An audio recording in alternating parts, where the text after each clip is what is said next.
All right, this is my first time trying this, but I just turned on YouTube and wanted. I figured, you know what? I had some thoughts about the service today, and I wanted to share those. And so, never done this whole turn YouTube on your phone and record yourself thing. So we'll see how that goes. I'm actually driving right now, but yeah, service was great today. It was in Nehemiah. I want to say Nehemiah chapter 5. I'd have to look back at my notes to see for sure. But I loved it. I mean, it was about the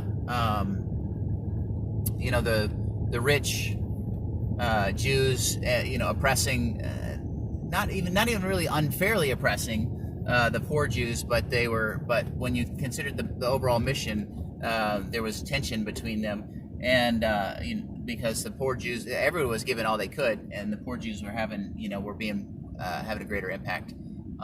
One of the things that, and I loved where Woody took it. One of the places that I feel like it would be a completely different sermon, but one of the places I would love to see that passage taken is what our reaction to that passage should be as American Christians, and as people who have tremendous wealth.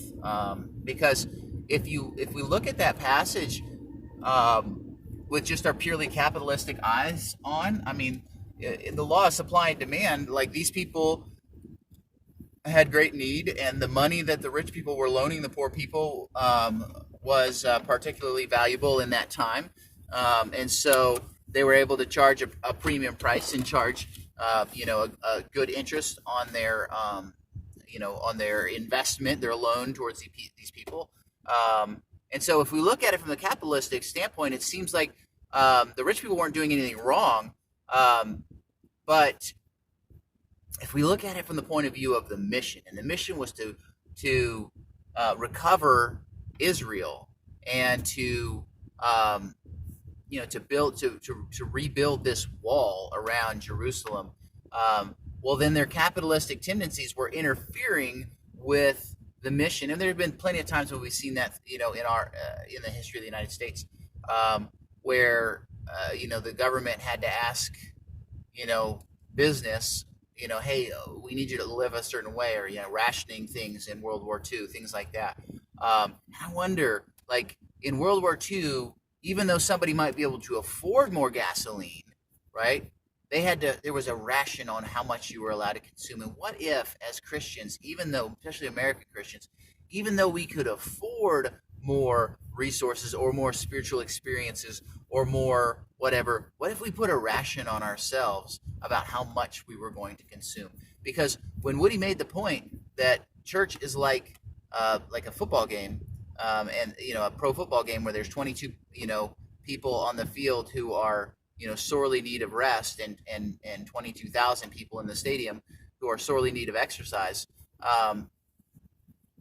The point, the first thing that I thought of is, well, those 22,000 people that really need exercise are also really, really busy, because they filled up their life. Like, I have what I call the garage effect, right? It doesn't matter how big my garage is.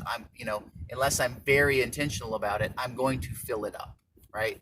So if I don't have a garage, I won't have much stuff. But if I have a big garage, I'm just going to fill it up. And the same goes with free time. The same goes with my money and my budget.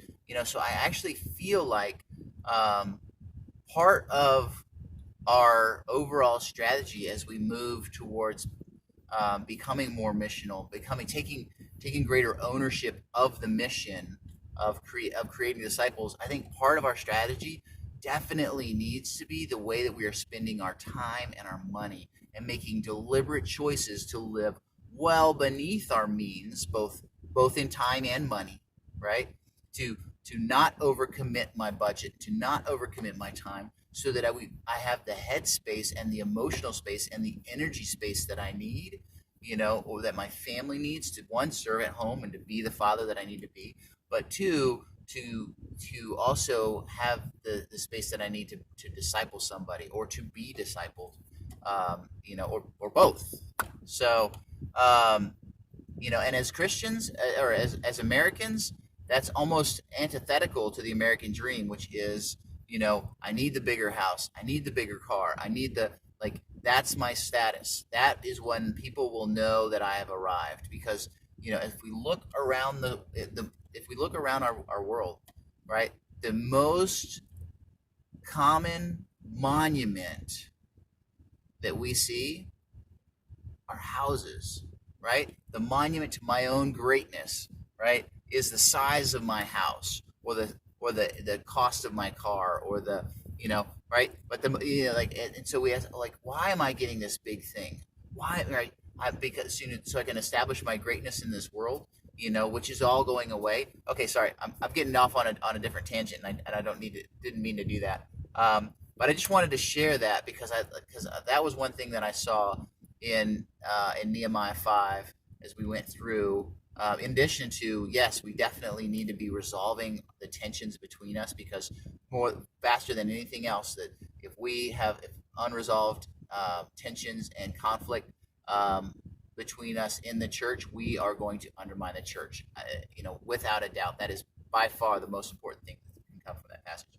But I think we also need to make deliberate choices to live within our means. All right. Well, you guys have a great day, and whoever you guys are, I don't even really know who I'm talking to, but yeah, enjoy the rest of your Sunday.